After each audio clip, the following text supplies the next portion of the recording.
This is Chai Gue. These are also known as Chinese chive cakes. So in order to make them, you're going to start with a whole lot of Chinese chives. So it's important that the flat leaf kind, you're going to wash them really well, and then you're going to mince them up as finely as possible. You don't want them too small because you want to be able to taste the texture, and you don't want them too big because they'll be hard to wrap. And then you're going to mince up some garlic, as much garlic as you'd like, more if you're super into the taste. And then you're going to put some oil in a pot, and you're going to saute your garlic until it's super fragrant, but not brown. You want to make sure you get all of your ingredients in the pot and you're not missing any. And you'll add your fatty ground pork afterwards. It's important to use a fattier ground pork because that will make for a juicier filling. Make sure that when you're frying it up, you're breaking it up into little pieces so that they're the same size as the chives. Then you're going to supervise all your friends doing all the work for you so that you don't have to. You can cut up your chives using knives or scissors, whatever works best. And then you're going to dramatically sprinkle in some chives for the effect.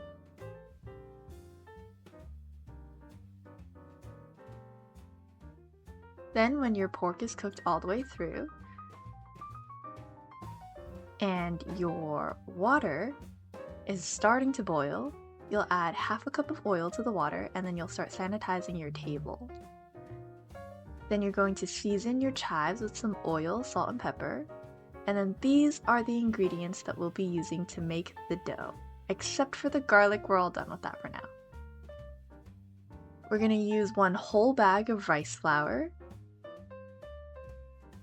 1 whole bag of tapioca starch, and we didn't film it, but we're going to add 3 tablespoons of glutinous rice flour.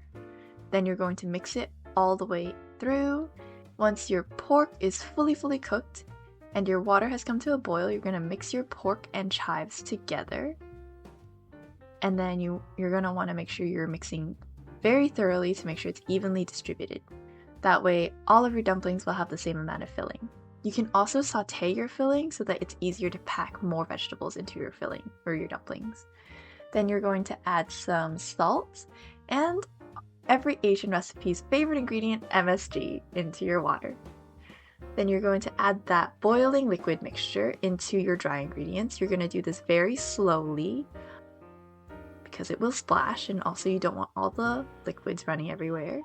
It's important to add a little oil as well to help the dough be supple and elastic. And you're going to keep adding liquids until your flour mound turns into an actual dough ball. And at this point, you're going to keep kneading until your dough ball has absorbed all of your dry ingredients. We're doing this directly on the table instead of starting in a bowl because there is no bowl large enough for this process. We did this recipe as part of a general meeting for the Jew Association, which is a club here on campus. Our parents helped us with this recipe. It is part of the Jew culture to make Chai Gue. However, our Asian parents did not provide us any measurements for this recipe.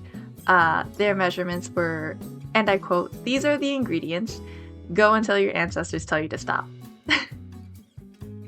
So once your dough is nice and kneaded and smooth and elastic, it'll start to stick to the table, as you can see. Even if you've kneaded it all really well and all the dry ingredients are in, it's going to stick to the table. So you're going to have to oil some parchment so that it doesn't stick anymore. And then this is the part where you can see if it's ready. If you poke it, it should bounce back just a little, but not a whole lot. Then you're going to portion your dough about a teaspoon to tablespoon size, so somewhere in between there, depending on how big your dumpling is going to be. And then you're going to roll it into a ball and then flatten it out. It's easier to wrap if you make the edges of your dumpling wrapper thinner than the center. And then you're going to fill your dumpling. So some of us got really greedy with this. This was not totally me, but you can put as much filling as you'd like inside of your dumpling. and then just pinch the edges of it together. Ethan, who you can see here is wrapping a dumpling for us, is well versed in this and has made many Chai Gue, so he has put the appropriate amount of filling inside the dumpling. I did not. All of mine exploded.